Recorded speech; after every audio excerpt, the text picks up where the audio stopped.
It's just outrageous, Harvey, Charles.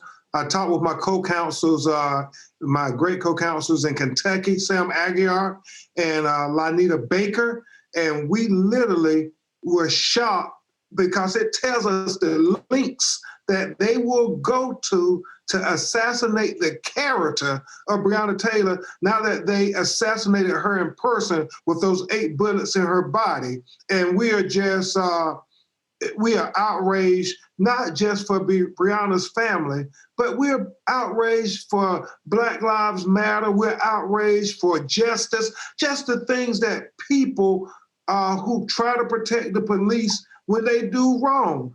We have to have transparency and accountability. If the police do things that are illegal and wrong, they need to be held accountable just like any other citizen. And so this smear campaign, as you said, Harvey Levin, is just one of the ways that the world can see now when we say the police used excessive brutal force and that they're trying to sweep it under the rug. We are not lying.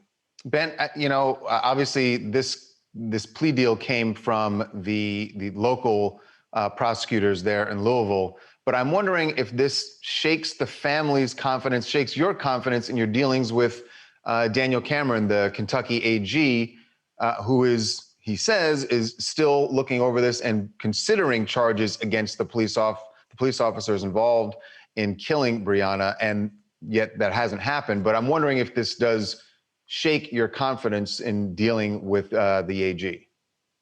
Well, Charles, the family has very little faith when you think about what has played out in this case. You remember the police report, you and I and Harvey talked about it, that was 3 pages that was filled with errors, said there was no forced entry, said there was no injuries, even though Breonna, I mean, just shocking in and of itself.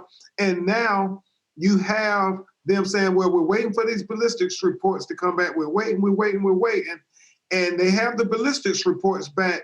So there should be no reason in the next 2 weeks we don't have a decision on charging these officers and holding them accountable for killing this woman, this 26-year-old who was in her own home. I don't know if you can understand that. If you're going to be safe anywhere, it's in your own home.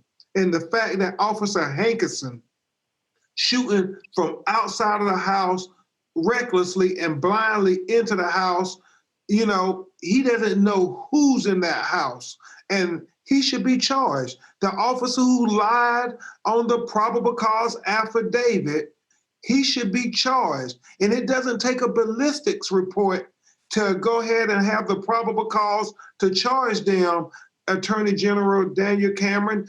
All we want is you to do your job. Breonna's family, they just want people to do their job. They're not asking for anything extra.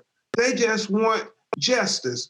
Just like you would do if Breonna was a white young lady, you need to do it for her because she is an American citizen. It can't be 2 different justice systems, one for Black America and one for white America.